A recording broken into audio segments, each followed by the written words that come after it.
स्वागत है आपका इस YouTube चैनल कॉमर्स प्लेनेट में। और आज की इस वीडियो में हम पार्ट 3 में आगे के क्वेश्चन डिस्कस करेंगे। इससे पहले हमने पार्ट 1 और 2 में ऑलरेडी 75 क्वेश्चन डिस्कस कर लिए हैं।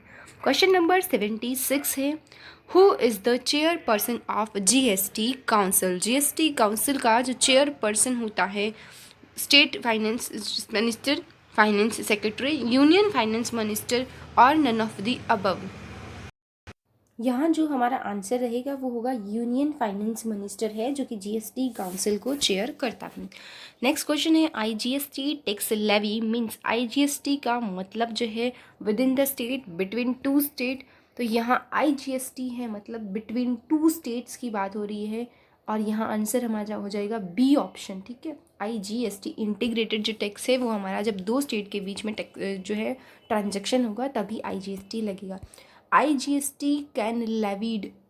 IGST कौन लेवी करता है? सेंटर, स्टेट और यूनियन टेरिटरी। तो इसे लेवी करने का जो राइट है, और यहाँ IGST जो है लेवी करने का राइट भी किसके पास है? हमारा सेंट्रल गवर्नमेंट के पास है। आंसर हो जाएगा ए ऑप्शन। 79 नंबर क्वेश्चन है, which of the following is not a supply as per the section 7 of the CGST act. कि इनमें से कौन सा सप्लाई नहीं है, not supply as per the section of CGST act 2017। Management consultancy services not in the course और furtherance of business. तो ये जो सर्विसेज है वो CGST के अंदर नहीं आती। दूसरा है, import of services for consideration not in the course और फर्दरेंस। इम्पोर्ट ऑफ सर्विस जो है वो CGST के अंदर IGST हम मानते हैं, तो ये तो आएगा स्कोप के अंदर। यहाँ हमसे पूछा था नॉट अ सप्लाई, और यहाँ जो है कंसल्टेंसी सर्विसेज जो है नॉट इन द कोर्स और फर्दरेंस ऑफ बिजनेस। अगर कोई कंसल्टेंसी सर्विसेज है और वो भी जो है आपके FOB के अंदर नहीं आती, तो वो यहाँ सप्लाई नहीं मानी जाएगी। नेक्स्ट क्वेश्चन है जो हमारा 80 नंबर क्वेश्चन है, supply. The term supply has replaced. Supply को रिप्लेस कौन कर सकता है? The term manufacture under the central excise act, the term sale of goods under state VAT act, the term provided और deemed to be provided in case of service tax laws. तो यहाँ जो supply है वो इन तीनों के meaning को replace करने वाला है, तो आंसर डी हो जाएगा, all of the above. 81 number question है, which of the following activity is deemed to be supply and liable to GST under the CGST act 2017। इनमें से कौन सी activity deemed to be supply है और liable है किसके लिए? GST के लिए, as per CGST act. Services by employer to employee, तो ये यहाँ जो है डीम्ड टू भी नहीं है, डायरेक्टली है। फंक्शन परफॉर्म बाय द, और function perform by member of parliament, ये हमारा IFS के अंदर जाता है, GST नहीं लगता। अगला है supply of goods by unincorporated association to a member thereof. तो अनइनकॉर्पोरेटेड है, तो यहाँ जो बनेगा सप्लाई वो डीम्ड टू बी सप्लाई माना जाएगा। सर्विसेज टू जो फिनरल है ये एग्जेम्प्टेड में आता है, और ये भी हम जो है BGBP में पढ़ते हैं। तो ये सारी बातें हैं। यहाँ हमें डीम्ड टू बी पूछा था, और डीम्ड टू बी सप्लाई किस केस में मानी जाएगी? C ऑप्शन में मान लिया जाएगा। 82 नंबर क्वेश्चन है जो, which of the following are used for the registration. आप अगर रजिस्ट्रेशन करा रहे हैं तो रजिस्ट्रेशन के लिए कौन सा फॉर्म यूज़ होगा, ये पूछा है। फॉर्म GSTR RE01, यहाँ आपको पढ़ने से ही पता चल रहा है रजिस्ट्रेशन RE01 जो है वो रजिस्ट्रेशन का फॉर्म है। 83 नंबर क्वेश्चन है, an e-commerce operator should get registered irrespective of his threshold limit. ये बोल रहा है ई-कॉमर्स ऑपरेटर को रजिस्ट्रेशन कराना पड़ता है भले ही इसका जो है लिमिट कुछ भी हो, ट्रांजेक्शन का, टर्नओवर लिमिट का। तो ये बिल्कुल सही बात है। ई-कॉमर्स ऑपरेटर ने ECO जो है वो 1 रुपये भी अगर कमाता है तो उसे यहाँ जो है रजिस्टर्ड करवाना होगा GST के अंदर।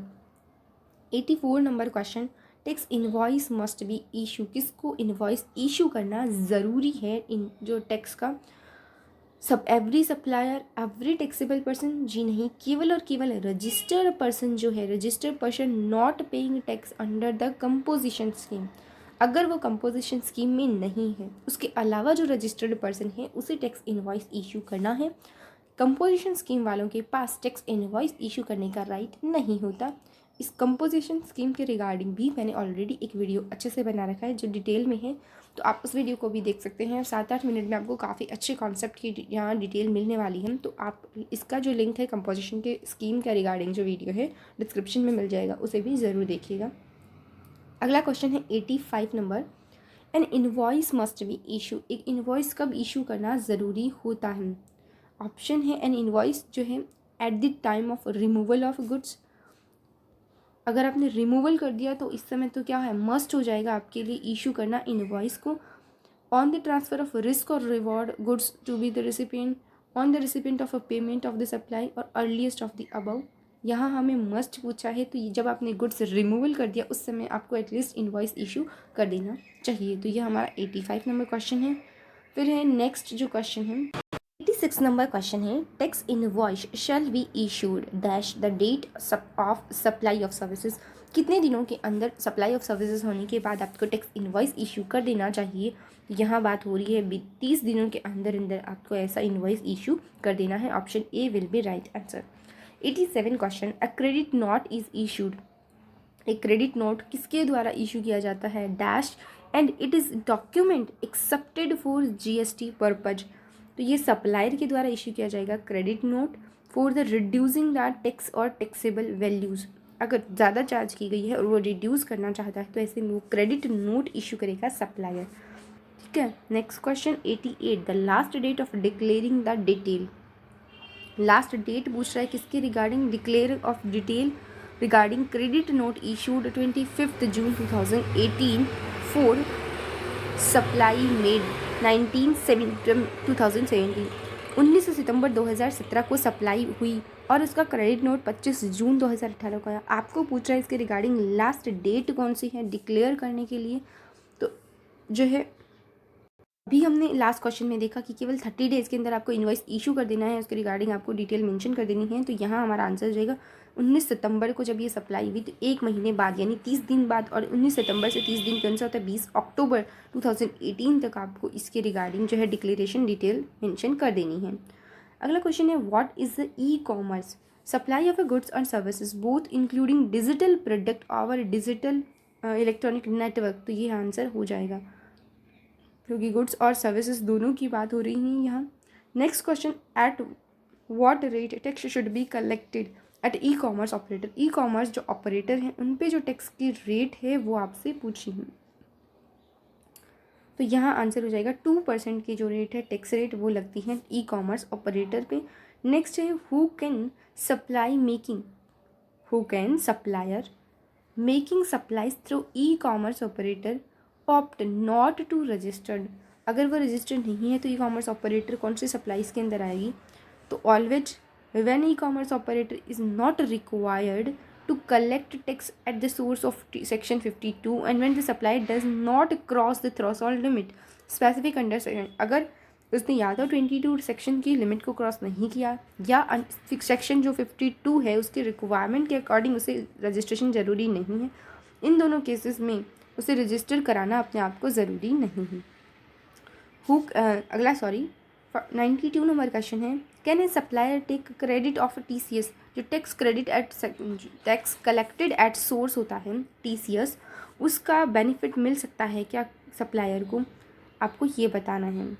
तो यहाँ आंसर हो जाएगा yes, on the basis of a valid return filed by e-commerce operator and there is no discrepancy in the return. अगर आपके रिटर्न में किसी तरह की डिस्क्रिपेंसी नहीं है और आपने एक अच्छे से रिटर्न फिल किया है तो आपको जो है TCS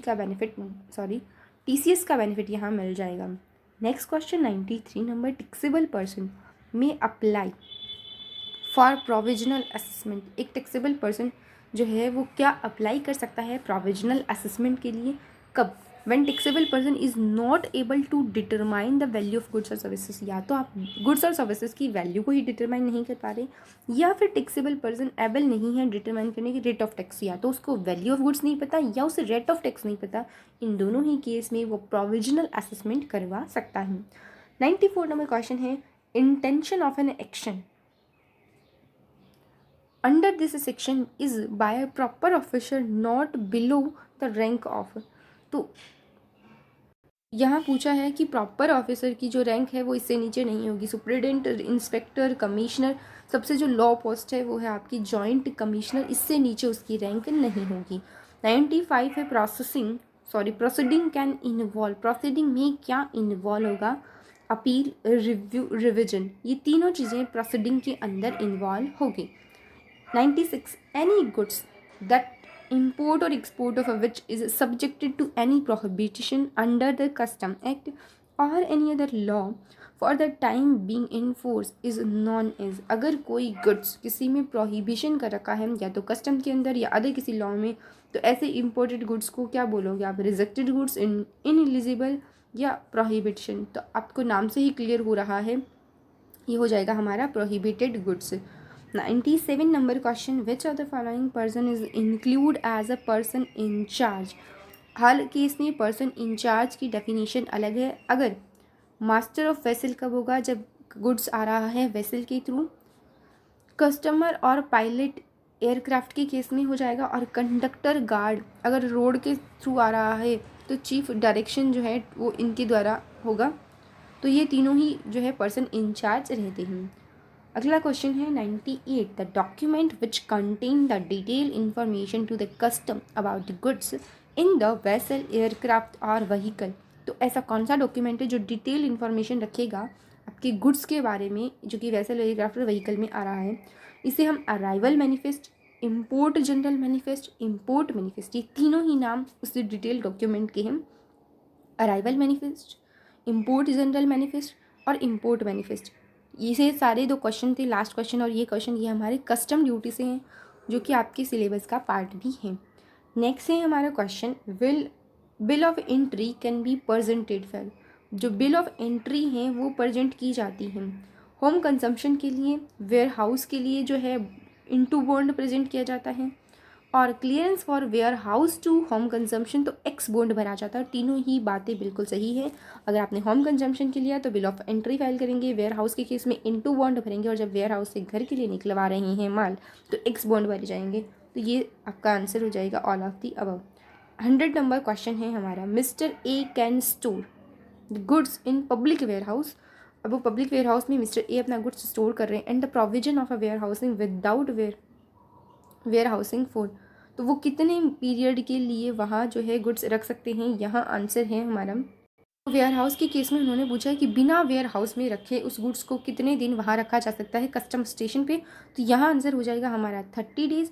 और अगर बात करें वेयर हाउसिंग की तो वहाँ आप 1 साल तक अपना गुड्स रख सकते हैं, और आफ्टर 9 मंथ्स जो है आप पे इंटरेस्ट चार्ज हो जाएगा अगर पब्लिक जो है वेयर हाउस है।